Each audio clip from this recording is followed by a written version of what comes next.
उत्तर प्रदेश के इटावा जिले में कथावाचक के साथ हुई मारपीट की घटना अब बड़ा राजनीतिक और सामाजिक मुद्दा बन गई है। घटना के बाद इसे लगातार विरोध प्रदर्शन हो रहे हैं और गुरुवार यानी 26 जून को ये मामला उस वक्त और गर्मा गया जब अहिर रेजिमेंट और यादव संगठनों के हजारों कार्यकर्ताओं ने सड़क पर उतरकर पुलिस प्रशासन के खिलाफ मोर्चा खोल दिया, जिसके जवाब में पुलिस प्रशासन को भी एक्शन मोड में आकर प्रदर्शनकारियों को पिस्टल दिखाते हुए खदेड़ना पड़ा। ऐसे में अब ये मामला सामाजिक, सांस्कृतिक व्यवस्था, धार्मिक स्वतंत्रता और जातिगत भेदभाव पर बड़ा सवाल बन गया है, जहां इसका समाधान फिलहाल के लिए दूर ही नजर आ रहा है। ऐसे में अब तक इस मामले में क्या कुछ हुआ, इसके बारे में आपको विस्तार से बताते हैं। दरअसल गुरुवार यानी 26 जून को इटावा के बकेवर थाना के बाहर करीब 3000 लोग जमा हो गए। उन्होंने कथावाचक मुकुटमणि यादव के साथियों पर की गई कार्रवाई को रद्द करने और इंडियन रिफॉर्म्स ऑर्गेनाइजेशन के अध्यक्ष गगन यादव की रिहाई की मांग को लेकर प्रदर्शन किया। इस प्रदर्शन में लोगों का गुस्सा इस कदर दिखा कि उन्होंने आगरा कानपुर नेशनल हाईवे तक जाम कर दिया। वहीं प्रदर्शन के दौरान भीड़ और पुलिस के बीच टकराव की स्थिति उत्पन्न हो गई। बताया जा रहा है कि जैसे ही पुलिस प्रदर्शनकारियों को समझाने पहुंची, नोकझोंक शुरू हो गई, जो जल्द ही पथराव में बदल गई। प्रदर्शनकारियों ने आव देखा न ताव, अपने रोष में आकर उन्होंने कई पुलिस वाहनों को नुकसान पहुंचाया। ऐसे में हालात काबू में लाने के लिए अधिकारियों ने पिस्टल निकालकर प्रदर्शनकारियों को पीछे हटने पर मजबूर किया।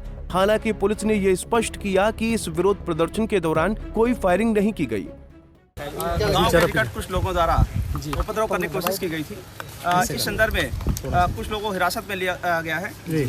कठोर कार्रवाई सुनिश्चित की जाएगी। मौके पर शांति व्यवस्था कायम है, कहीं भी उपद्रव नहीं है और जिन्होंने यह कृत्य करने की कोशिश की है, विधि के अनुसार कठोर कार्रवाई पुलिस। लेकिन पत्थरबाजी में पुलिस की गाड़ी टूटी और लगभग कितने लोगों की संख्या का हुजूम था जिसको पुलिस में फायरिंग भी करनी पड़ी? नहीं, पुलिस ने कोई फायरिंग नहीं की है और कठोर कार्रवाई हम लोग कर रहे हैं और अभी पूर्णतः शांति है।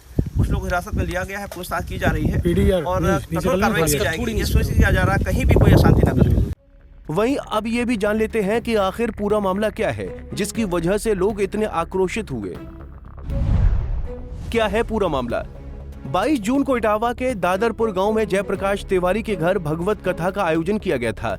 इसमें कथावाचक मुकुटमणि यादव और उनके साथी संत कुमार यादव आमंत्रित थे। कथावाचक के अनुसार जब गांव के कुछ ब्राह्मणों को उनके यादव होने की जानकारी हुई तो कथित रूप से उन्होंने कथावाचन करने से मना कर दिया, जिसके बाद गुस्साए गांव के लोगों ने विरोध करते हुए कथावाचक और उनके साथियों से मारपीट कर दी। उनके बाल काट दिए, सिर मुड़वा दिया गया और कथावाचन में उपयोग की जाने वाली ढोलक, हारमोनियम भी तोड़ दी। सिर्फ इतना ही नहीं, कथावाचक के अनुसार एक महिला के पैर पर नाक रगड़वाने जैसी अमानवीय हरकत भी की गई।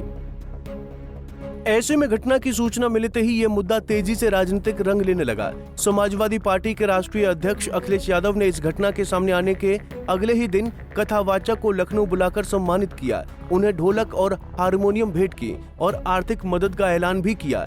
वहीं उन्होंने इसे जातीय दमन करार देते हुए योगी सरकार पर तीखा हमला भी किया। वहीं जब इस घटना की सूचना पुलिस को मिली तब पुलिस की कार्रवाई पर सवाल। इटावा पुलिस ने 4 लोगों के खिलाफ मारपीट और अमानवीय व्यवहार के आरोप में मामला दर्ज कर लिया। हालांकि इसी के साथ पुलिस ने कथावाचक मुकुटमणि यादव और उनके सहयोगी संत कुमार यादव के खिलाफ भी केस दर्ज कर लिया।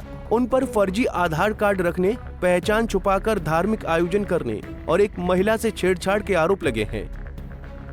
वहीं अब इस कार्रवाई को लेकर यादव समाज में भारी रोष है। इसी नाराजगी के चलते 27 जून को हजारों लोगों ने बकेवर थाने का घेराव किया। वहीं भीड़ ने पुलिस पर एक तरफा कार्रवाई करने का आरोप भी लगाया और कथावाचक पर लगे केस को वापस लेने की मांग की।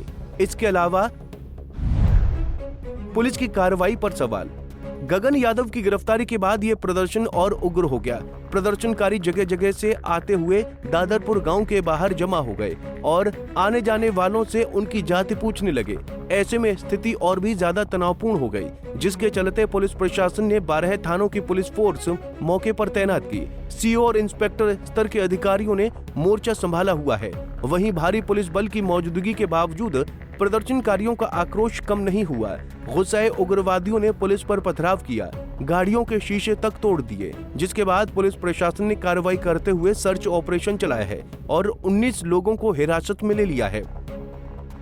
वहीं इस मामले में मुख्यमंत्री योगी आदित्यनाथ ने इटावा के एसएसपी को फटकार लगाई है। सीएम ने स्पष्ट किया, सीएम योगी की सख्त चेतावनी, अगर कोई भी अधिकारी ऐसे संवेदनशील मामलों को नियंत्रण नहीं कर पाया तो सख्त कार्रवाई की जाएगी। उन्होंने चेताया कि राज्य में कोई जातीय तनाव फैलाने की कोशिश करता है तो प्रशासन को तुरंत और निष्पक्ष कार्रवाई करनी होगी। बहरहाल इस घटना ने यूपी में जातीय तनाव और कानून व्यवस्था दोनों के मुद्दे को और गहरा दिया है। एक ओर जहां विपक्ष इसे सत्ता की विफलता करार दे रहा है, तो वहीं दूसरी ओर सरकार पर सवाल उठ रहे हैं कि आखिर एक धार्मिक आयोजन को लेकर समाज में इतना उबाल क्यों है। वहीं पुलिस की दोहरी कार्रवाई को लेकर भी चर्चा तेज है। ऐसे में अब देखना यह है कि आखिर इस मुद्दे पर हल कब, कैसे और कितने दिनों में होता है। Bureau report, Punjab Kesari TV. हमसे जुड़े रहने के लिए हमारे YouTube चैनल को सब्सक्राइब करें और नई वीडियो की नोटिफिकेशन के लिए बेल आइकॉन को दबाएं।